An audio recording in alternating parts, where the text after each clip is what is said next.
Hi, everybody, and welcome to another episode of the ACSS News Broadcast on sanctions against Russia. We try to make sense of the latest news on sanctions, and we will guide you through what's happening in the world of sanctions and why it happens, why it matters for your business. My name is Saskia Rietbroek, and I'm the Executive Director of the Association of Certified Sanctions Specialists. Please visit our website at sanctionsassociation.org and visit our member resources, where we just placed a full page with resources on Russian sanctions, like FAQs, webinars, laws, regs, summaries of the laws and regs, and of course, links to Russian sanctions. I hope everybody can hear me. I will start off with two personal notes before we dive into the sanctions news. First of all, it's International Women's Day today. And as you know, in order to help the people of the Ukraine, governments like from the United States, the UK, and organizations like the European Union have been working overtime to design and issue new sanctions on Russia in the last couple of weeks. And I know there's a lot of women working there. So I just want to thank you and acknowledge all of them. At the same time, compliance teams around the world have been working also around the clock to implement these new sanctions. So companies couldn't have done this without the incredible female employees, partners, and others in their teams. So thank you all, and happy International Women's Day. And for those of you who've been following these broadcasts, I'm in a different room. I'm actually coming to you live, not from the Netherlands today, but from Dubai. I'm visiting the expo here. It's really an amazing global event with about topics like mobility and sustainability, not so much compliance, but other topics. And by the way, Russia has a pavilion by the way, on this expo, and it is open still. So back to the news about Russia sanctions. First, a couple of things. Since we had no broadcast yesterday, I will cover what happened this weekend. So no new sanctions yet, but I hear that the White House is actually announcing some new sanctions as we speak. So, or very soon, about the oil sector. But I haven't seen them. I couldn't see it because I'm now in this this broadcast.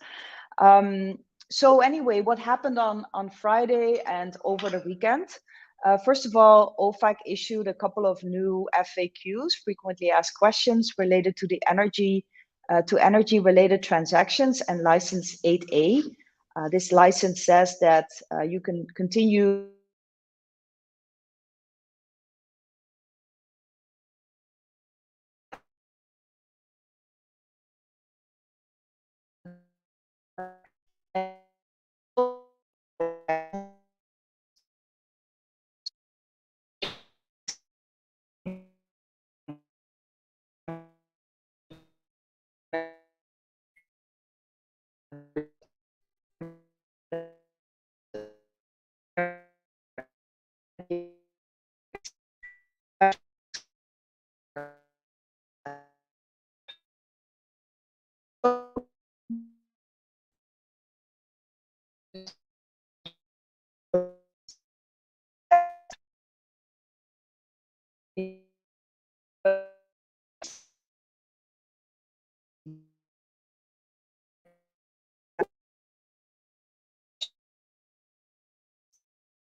All right, can you hear me? I think I dropped off. Can you hear me? Let me just check if I'm live. Sorry about this. Okay, you can hear me again. Good. So anyway, I was talking about this FAQ that came out on Friday that says that you could still do business with these energy if you're in the energy business, like if you buy, sell, or transport Russian origin oil or gas. But this may change due to the recent announcement or the soon to be made announcement from the White House. So stay tuned on that. Switching gears, crossing the ocean to the United Kingdom. Last week, the UK government announced that they are coming out with additional measures, including a broader economic crime bill, which will be introduced in the coming months. So this is actually draft legislation, in case you wondered, but it covers some important areas that affect sanctions. First of all, the bill will introduce a new register for overseas companies. So this is a new register that will have information from these offshore overseas companies that own UK property. You will have to disclose the beneficial owner of these property of these companies that own property. And as you know, there are quite a few Russian oligarchs that have very nice properties in the United Kingdom, and particularly in London. And not that there's that you know that's forbidden, but if you are on the sanctions list, if you are a Russian person on the sanctions list, you may be using a foreign company to hide behind. So this register will hopefully avoid this. There's also some other reforms that are likely to intensify the sanctions enforcement. And I'm just checking if the connection is good. Okay. So there's some other things that will happen with this bill. It says that OFSI, the UK sanctions enforcers, right now can only impose monetary penalties on a person who breaches these sanctions if it is satisfied that they knew or had so-called reasonable cause to suspect that they were in breach. And this new bill would remove this requirement. So that would allow the sanctions agency in the UK to impose monetary penalties on a strict liability basis. This is similar to what we already have in the United States. So that is an important step. Another thing that this bill will do is that OFSI will be able to publicly name companies that have breached sanctions but have not been fined. OFAC, the US agency in charge of sanctions, already does this. Sometimes you see that OFAC publishes a so-called notice of violation, and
Hi, just checking if I'm back.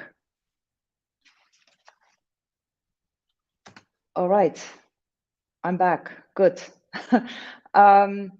So I was talking about the UK company that this draft bill in the UK is making some important changes in UK sanctions. For instance, about being able to publicly name companies that have breached sanctions but have not been fined. And like I said, OFAC already does this. Sometimes you see that OFAC publishes a notice of violation. Like a few years ago, they did that with American Express, who issued a card to a designated German national. And even though there was no fine, OFAC published this finding of violation. And these cases can really be a cautionary lesson for companies in their dealings with sanctioned entities or person. Some of these elements included in this bill have been discussed in the UK for years, I understand, but they never made it. It really reminds me of many, many years when the USA Patriot Act came out in 2001. The US Congress suddenly passed all these amendments to the Bank Secrecy Act in a few weeks. And they had been on the table for many, many years, but they never were able to pass them. And it took the 9/11 attack to finally approve these amendments and make the legislation stronger. So we see something similar in with these UK amendments right now. So another development is this was also on Friday. The European Union launched a new whistleblower tool. This is a secure platform which whistleblowers from around the world can use to anonymously report sanctions evasions that either already have happened or are about to happen, or that are currently happening. So the European Commission, which manages this tool, will protect your identity. So there's a way to anonymously report these sanctions evasions. I wouldn't use this tool from your laptop provided by your employer if you want to report something going on in your own company, of course. But anyway, I think it's a very good step. OFAC, I'm not sure if OFAC has it, but other agencies in the US, for instance, FinCEN, also from Treasury, they do have a whistleblower program since last year, and this was for reporting violations of the Bank Secrecy Act, which is a money laundering act in the United States. What else? So this weekend, the New York Times reported that government officials, US government officials, traveled to Venezuela to meet with Nicolas Maduro, who is the de facto president of Venezuela. This was actually the highest level visit by DC officials to Caracas since years. And I hear from some contacts in Venezuela that this was a surprise for Venezuelans because, well, as you know, Venezuela has been sanctioned for several years, and particularly its oil sector. And senior officials from the Venezuela government have been sanctioned as well, including Maduro. And actually, there is even a what do you call that? An award has been issued by the U.S. Department of State a couple of years ago.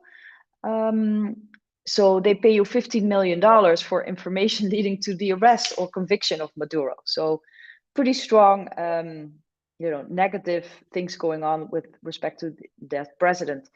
And because of these sanctions, the country Venezuela has been moving closer to other countries like Russia, for a couple of years now. For instance, I understand that Russian energy companies and banks have been instrumental in allowing Venezuela to continue exporting oil despite the sanctions. So what does this visit mean, right? Does it mean that the US is trying to find a replacement for oil imported from Russia?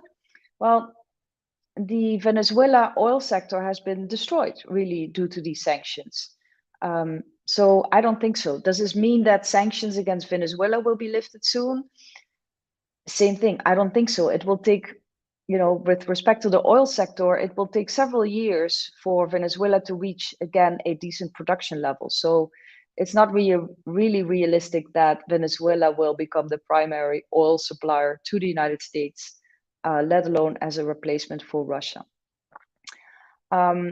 Maduro, of course, has his own problems with the sanctions against Russia, because a lot of Venezuelan government officials have placed a significant amount of money in several Russian banks, and these banks are now sanctioned. So I understand that Maduro called Putin to speak about this matter, but of course Putin could not guarantee anything. So it looks like not only Russian money is stuck, but even Venezuela money is stuck in Russia. And then yesterday on Monday, another development is that FinCEN, the Financial Crimes Enforcement Network, this is the FIU, or Financial Intelligence Unit in the United States, issued an alert, and it advises all financial institutions to watch out for efforts to evade the recent sanctions on Russia. So this is an advisory or an alert. This is not a law, a regulation, but it's a useful document that can help you in detecting sanctions evasion. So this document has several examples of red flags that can help you identify this. So, for instance, it talks about the use of corporate vehicles to obscure ownership by sanctioned persons. It talks about shell companies that may conduct international wire transfers on behalf of these sanctioned persons, right? The shell company, that's really a company that exists only on paper, has no office, has no employees, but it may have a bank account. So these are well-known vehicles to launder money and evade sanctions. There's also a red flag related to that sanctioned persons can shield their identity by hiding behind other persons, for instance, their sisters, their mothers-in-laws, mistresses, a lot of persons that they can hide behind to do transactions really on their behalf. Another red flag in this advisory from FinCEN is that it says that jurisdictions previously associated with Russian financial flows that are identified as having a notable recent increase in new company formations. So I don't know, maybe you can think of countries like Cyprus, Latvia, but also countries like Switzerland, the UK, and Malta. Company formation agents can help incorporate, of course, new legitimate companies, but they can also be used to create like a layer of like a big corporate structure to hide illicit money. And anyway, there's this list of red flags that you can use. Another red flag is, that they can use import or export companies to engage in foreign exchange transactions on their behalf. So on behalf of, sanctioned Russian financial institutions.